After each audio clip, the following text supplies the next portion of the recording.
ইউটিউবে সম্প্রতি একটা বক্তব্য বেশ আলোড়ন তৈরি করেছে।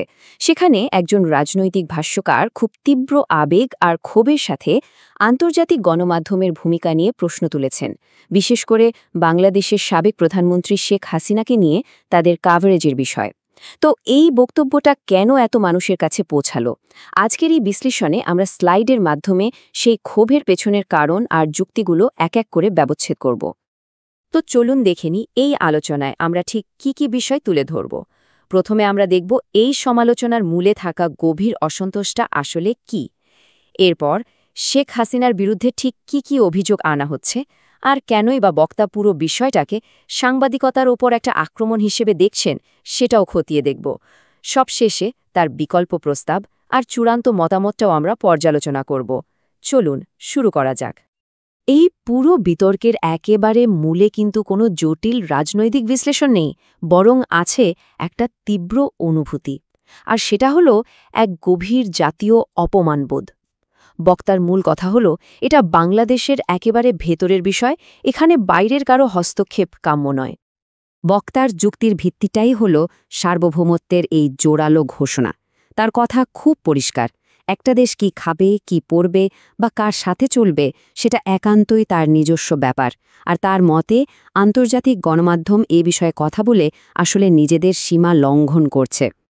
মানে এটা বক্তার জন্য শুধু একটা রাজনৈতিক মতপার্থক্য না, তিনি যেভাবে বলছেন মনে হচ্ছে এটা তার কাছে একটা ব্যক্তিগত এবং একই সাথে জাতীয় অপমান। কিন্তু প্রশ্ন হল, এত তীব্র ক্ষোভের পেছনে আসল কারণটা কি? ঠিক কোন ঘটনা এই বিতর্কের জন্ম দিল?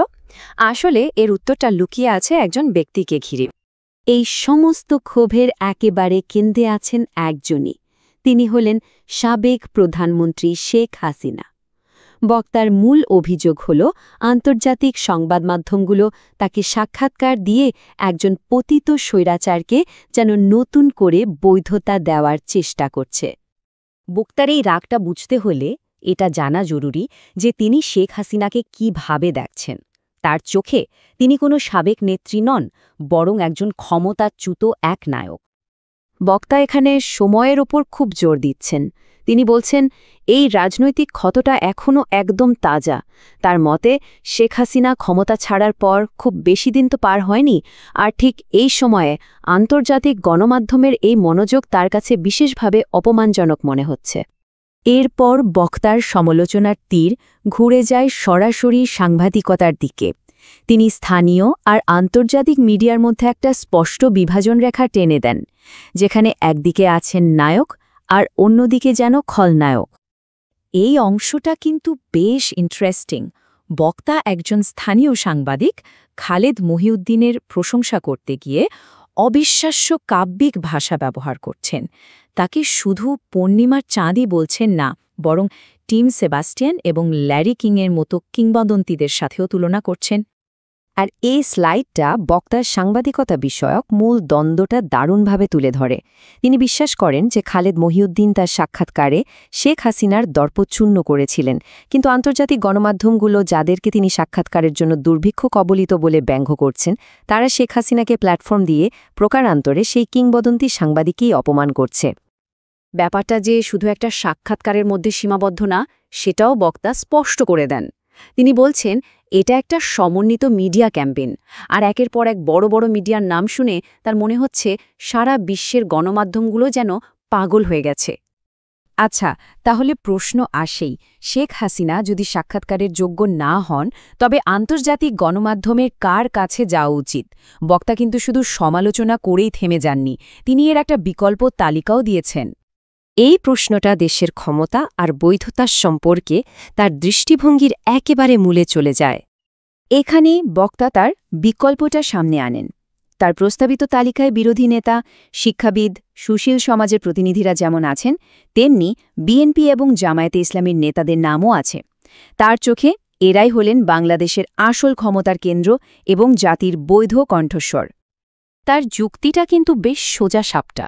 তিনি বলছেন ভবিষ্যতের অস্ত্র চুক্তি বা গ্যাস অনুসন্ধানের মতো বাস্তব কারণে গণমাধ্যমের উচিত এই গোষ্ঠীর সাথে সম্পর্ক তৈরি করা, কোনো পতিত স্বৈরাচারের সাথে নয়। এত সব ক্ষোভ আর যুক্তিতর্কের পর বক্তার বক্তব্য একটা উপসংহারের দিকে এগোয়, আর এখানে তার সেই তীব্র ক্রোধটা যেন এক ধরনের হতাশা আর অসহায়ত্বে পরিণত হয়। এই রূপকটা বেশ শক্তিশালী।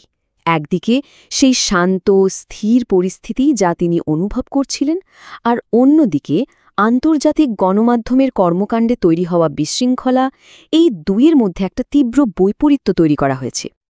আর একদম শেষে তিনি এই সিদ্ধান্তে আসেন যে তার মতো একজন ক্ষুদ্র মানুষ হিসাবে বিশ্ব মিডিয়ার এই অবিচারের বিরুদ্ধে শুধু নিন্দা জানানো ছাড়া আর কিছুই করার নেই। বক্তারই নির্দিষ্ট অভিযোগটি সবশেষে আমাদের একটা বৃহত্তর প্রশ্নের সামনে এনে দাঁড় করায়। যখন একটা দেশের ভেতরের রাজনীতি আর বিশ্ব গণমাধ্যমের দৃষ্টিভঙ্গি এভাবে মুখোমুখি হয়, তখন গল্পের বয়ান বা ন্যারেটিভটা আসলে কে নিয়ন্ত্রণ করে?